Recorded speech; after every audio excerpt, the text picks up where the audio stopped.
SNX Marathi, Siddheshwar news express, सत्यासाठी SNX सोबत। सोलापूर शहरात दरवर्षी पावसाळ्यात सखल भागांमध्ये पाणी साचून नागरिकांचे आर्थिक नुकसान होत होते।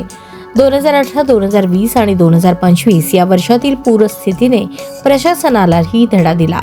आता मात्र तात्पुरती मलमपट्टी उपाय नाही, कायमस्वरूपी तोडगा या भूमिकेतून सोलापूर महानगरपालिकेने ठोस पावले उचलली आहेत। शहरातील पावसाळी पाणी साचण्याच्या समस्येवर शाश्वत उपाययोजना करण्यासाठी आयुक्त डॉक्टर सचिन ओंबासे यांच्या अध्यक्षतेखाली 74 नाल्यांचा पर्जन्य जल नियंत्रण आणि आपत्ती व्यवस्थापन आराखडा तयार करण्यात आला असून त्यास सक्षम मंजुरी देण्यात आली आहे। शहरात 178 चौरस किलोमीटर क्षेत्राचे Google satellite image, toposheet, drone व टोटल स्टेशन सर्वेक्षणच्या आधारे अभ्यास करून 74 नाले निश्चित करण्यात आले आहेत।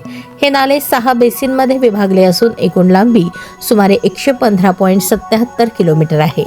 19 जानेवारी 2025 रोजी पूर नियंत्रण सर्वेक्षण पथक स्थापन करून प्रत्यक्ष जागेवर पाहणी करण्यात आली। नाल्यांचे संरेखन, अतिक्रमणे, नैसर्गिक प्रवाहातील बदल, बांधकाम परवानग्या व महसूल नोंदीचा अभ्यास करून सविस्तर तांत्रिक अहवाल तयार करण्यात आला आहे।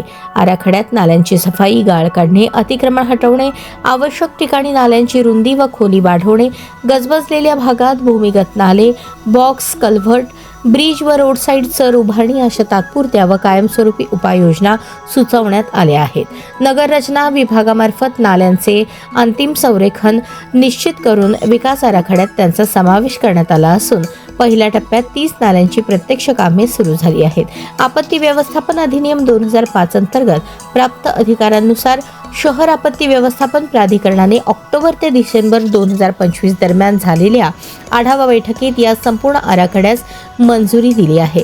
दरम्यान पर्जन्य जल नियंत्रण आराखडा, नालानिहाय सर्वेक्षण अहवाल व बैठकींचे इतिवृत्त सोलापूर महानगरपालिकेच्या अधिकृत संकेतस्थळावर उपलब्ध करून देण्यात आले असून शहरातील पावसाळी पूर समस्येवर कायमस्वरूपी तोडगा काढण्याच्या दिशेने हे महत्त्वाचे पाऊल असल्याचे महापालिकेने स्पष्ट केले आहे।